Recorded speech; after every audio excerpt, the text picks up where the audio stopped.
Hello friends, welcome to my YouTube channel BIKGK Study-आव लोगोफोर आं दिनै नोंथांमोननो बबे सानाव आथोन जालायब्लाबो गोरबोआव गथ' थाया आरो बबे सानाव आथोन जालायब्ला गोरबोआव गथ' थायो बेनि सोमोन्दै फोरमायनो नागिरदों। मुलि एबा टेब्लेट इउज खालामालासेनो जों माबोरै आनवान्टेड चाइल्ड मोननायनिफ्राय बारग'नो हायो। मुलि एबा टेब्लेट इउज खालामनानैबो आनवान्टेड चाइल्ड मोननायनिफ्राय बारग'नो हायो, नाथाय टेब्लेट इउज खालामालासेनो जों माबोरै आनवान्टेड चाइल्ड मोननायनिफ्राय बारग'नो हायो बेखौ मिथिनो थाखाय जों बैफोर सेफ डेजफोरखौ मिथिनो नांगोन जायफोर सानाव आथोन जालायब्लाबो गोरबोआव गथ' थाया। मुलि एबा टेब्लेट जानानै गोरबोनिफ्राय गथ' थांहोयोब्ला नोंथांनि बिसि एबा गार्लफ्रेन्डनि देहा सोलेर महर मोखाङा गाज्रि जायो। बिसोरो गोबां दुरबल एबा लोरबां जायो, सेहेरा नस्त जायो, बाराब्ला बेमारि रगिबो जानानै थालांनो हागौ। बेनिखायनो मुलि एबा टेब्लेट इउज खालामनायनिफ्राय साबधान जानांगौ।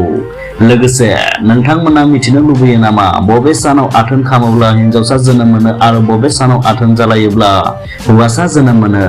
जुदि मिथिनो लुबैयोब्ला भिडिअनि लिंकखौ डिसक्रिपशन बक्सआव होनाय दं, नोंथांमोना थांनानै नायनो हागोन। अब्ला थौदो जों भिडिअखौ जागायनोसै। हिनजावफोरनि मासि जानाया सानब्रै एबा सोरनियाबा सानबानि उनाव हामो।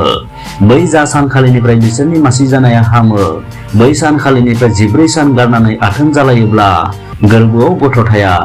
हमनानै ला हिनजावनि मासिया 12 सानखालि जादों, अब्ला 12, 13, 14, 15, 16 बेबायदि सानखौ गारनानै बिनि उनाव आरो 14 सान गारनानै आथोन जालायोब्लाबो गोरबोआव गथ' थाया।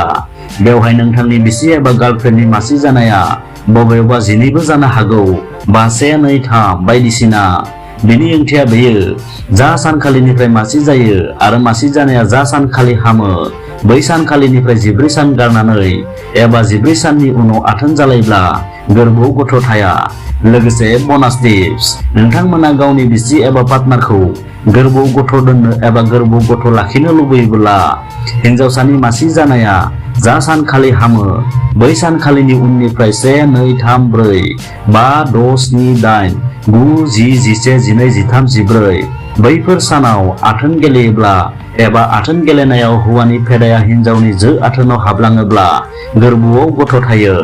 हमना ला नोंथांनि बिसिया 5 खालाराव मासि जादों, अब्लानिया 5 निफ्राय 6, 7, 8, 9 बैफोर सानखौ गारनानै 10, 11, 12, 13, 14, 15, 16, 17, 18, 19, 20, 21, 22, 23, 24 बैफोर खालाराव आथोन गेलेनायाव हौवानि फेदाया हिनजावनि जो आथोनाव हाबलाङोब्ला गोरबोआव गथ' थायो।